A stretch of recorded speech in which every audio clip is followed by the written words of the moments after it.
आज हम पढ़ने जा रहे हैं isotonicity and it's measurement method. इसके अंदर हम आज दो टॉपिक पढ़ेंगे।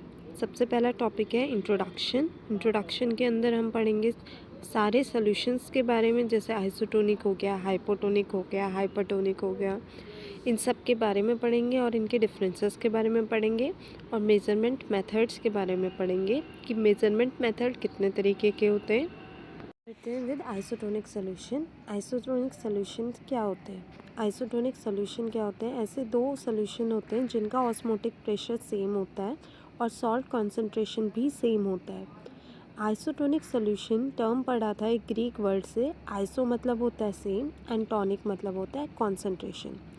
फिजियोलॉजिकली जो आइसोटोनिक सोल्यूशंस होते हैं उसमें सेम ऑस्मोटिक प्रेशर होता है बॉडी फ्लूइड्स के अकॉर्डिंग, यानी कि जो हमारे बॉडी फ्लूइड्स का ऑस्मोटिक प्रेशर होता है वही आइसोटोनिक सॉल्यूशंस का ऑस्मोटिक प्रेशर होता है। अगर कम या ज़्यादा हुआ तो हमारे सेल्स डैमेज हो सकते हैं। इसी वजह से हमें कोई भी डोसेस फॉर्म का आइसोटोनिक सॉल्यूशन ही यूज़ करना पड़ता है।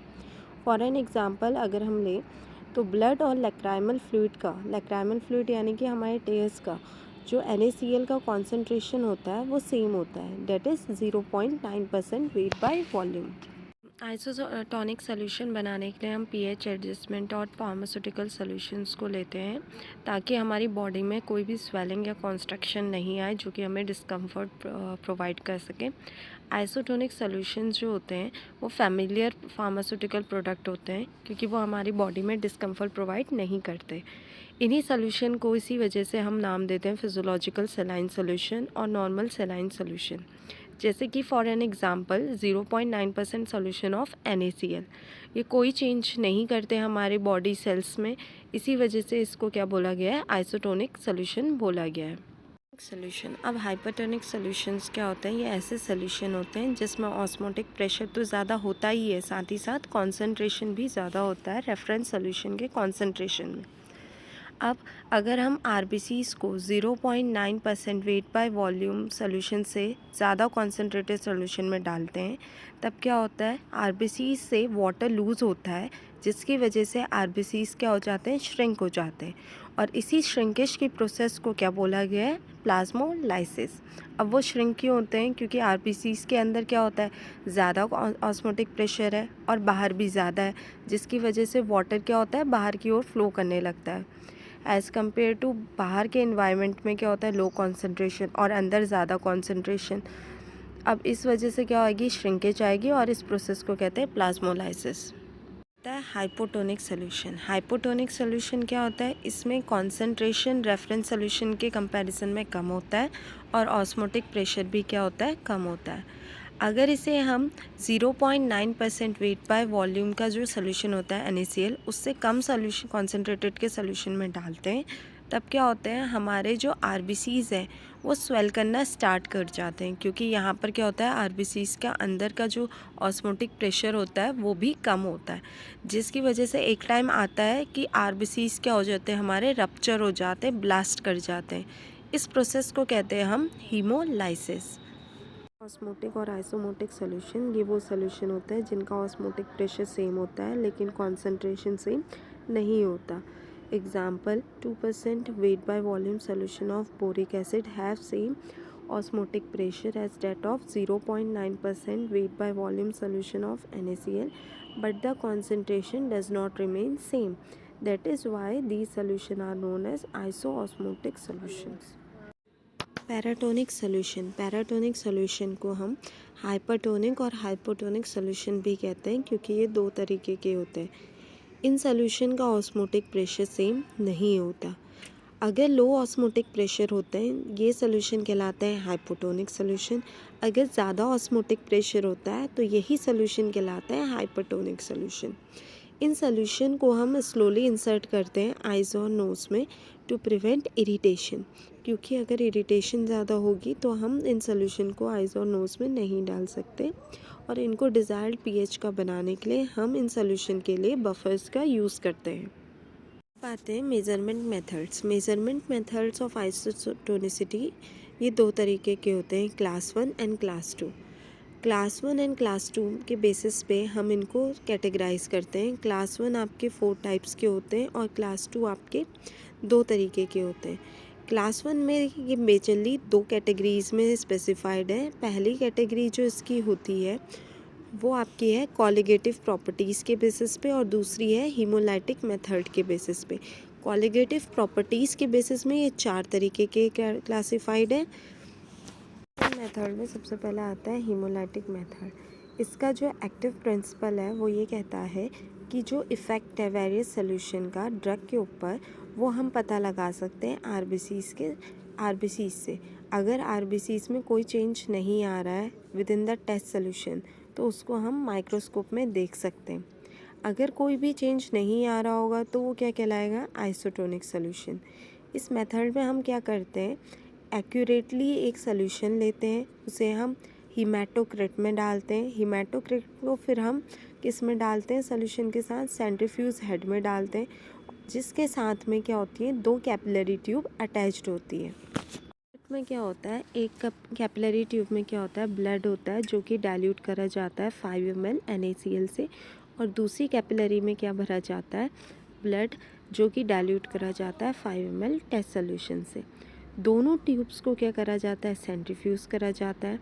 आफ्टर सेंट्रीफ्यूगेशन क्या होता है, ब्लड सेल्स जो होते हैं कॉन्सेंट्रेट हो जाते हैं एक साइड के कैपिलरी ट्यूब में, और वॉल्यूम क्या करी जाती है, मेज़र करी जाती है। फाइनली जो पीसीवी होता है, पीसीवी मतलब पैक्ड सेल वॉल्यूम निकाली जाती है ट्यूब बी और ट्यूब ए की, और पता लगाया जाता है कि इनका ये जो सोल्यूशन आया है वो आइसोटोनिक सोल्यूशन है एक दूसरे के साथ या नहीं है। बाद हमारे पास 3 रिज़ल्ट आते हैं। पहला रिज़ल्ट ये आता है जो पीसीवी है टेस्ट सोल्यूशन का वो सेम होगा दोनों कैपिलरीज़ में। इसका मतलब ये है कि सोल्यूशन क्या है, आइसोटोनिक है। दूसरा रिज़ल्ट ये कहता है कि जो आरबीसीज वॉल्यूम है पीसीवी में, एक में ज़्यादा होगी तो दूसरे में कम होगी। इसका मतलब ये है कि पीसीवी क्या की वजह से क्या होगा, आरबीसीज क्या होंगे, स्वेल हो जाएंगे, यानी कि सोल्यूशन क्या है, हाइपोटोनिक सोल्यूशन है। और लास्ट क्या आएगा हमारे पास रिज़ल्ट, आरबीसीज वॉल्यूम क्या होगी, लेस होगी ट्यूब ए में as compare to tube B. इसका मतलब क्या है, सोल्यूशन हमारा हाइपरटोनिक है। इसका मतलब आरबीसीज क्या हो जाएंगे, श्रिंक हो जाएंगे, जिसकी वजह से हाइपरटोनिक सोल्यूशन के बारे में हमें पता चलेगा। मेथड है कॉलिगेटिव मेथड। इस मेथड में क्या होता है, सोल्यूशन की सेम टोनिसिटी होती है with respect to their colligative properties, उनकी कॉलिगेटिव प्रॉपर्टीज़ के according, such as lowering of vapour pressure, depression in freezing point etcetera. Tonicity किसी भी सोल्यूशन की हम डिटरमाइन कर पाते हैं इस मेथड में कॉलिगेटिव प्रॉपर्टीज़ की हेल्प से। अब कॉलिगेटिव प्रॉपर्टीज़ क्या होती है, कॉलिगेटिव प्रॉपर्टीज़ वो प्रॉपर्टीज़ होती हैं जो कि किसी और प्रॉपर्टी से डिराइव नहीं हो सकती। अब ये 4 तरीके की होती है, based on molecular concentration, based on freezing point data, based on sodium chloride equivalent value and white vintage method. White vintage method class 1 में भी आता है, क्लास 2 में भी आता है, इसलिए आप कंफ्यूज मत होइएगा। तो आप दोनों में ये मेथड के बारे में लिख सकते हैं। बेस्ड ऑन मॉलिक्यूलर कॉन्सेंट्रेशन सबसे पहला मेथड है ये। अब इसमें क्या होता है, हम 1 ग्राम मॉलिक्यूल लेते हैं, उसका क्या करते हैं 100 ml में डिज़ोल्व करते हैं पानी में। उससे क्या बन जाएगा, हमारा 1% मॉलिक्यूलर कॉन्सेंट्रेशन बन जाता है सोल्यूशन का। फॉर एन एग्ज़ाम्पल, हमने बोरिक एसिड लिया 62 ग्राम, उसको क्या करा हमने 100 ml वाटर में डिज़ोल्व कर दिया। It means 1% molecular concentration. अब क्या करा, फॉर नॉन आयनाइजिंग सब्सटेंस हमने क्या करा, एक्वा सोल्यूशन लिया 1%, उसको डिप्रेस कर दिया उसका freezing point two -18.6 degree Celsius. तो क्या हुआ, फ्रीजिंग पॉइंट ऑफ प्लाज्मा हमें कितना मिलेगा, -0.52 degree Celsius. So by using this information हम क्या कर सकते हैं, मॉलिक्यूलर कॉन्सेंट्रेशन निकाल सकते हैं ब्लड प्लाज्मा का। अब इसके आगे क्या कर सकते हैं, इस इंफॉर्मेशन का यूज़ करके हम आइसोटोनिसिटी निकाल सकते हैं। आइसोटोनिसिटी निकालने के लिए हमें क्या पता है, a depression of -18.6 degree Celsius. अब कितना निकला, वो 1% मॉलिक्यूलर कॉन्सेंट्रेशन हो गया। और सोल्यूशन की हमें पता है 1 divided by -18.6 degree molecular concentration. फिर फ्रीजिंग पॉइंट भी हमें पता है तो हमने इंटू कर दिया।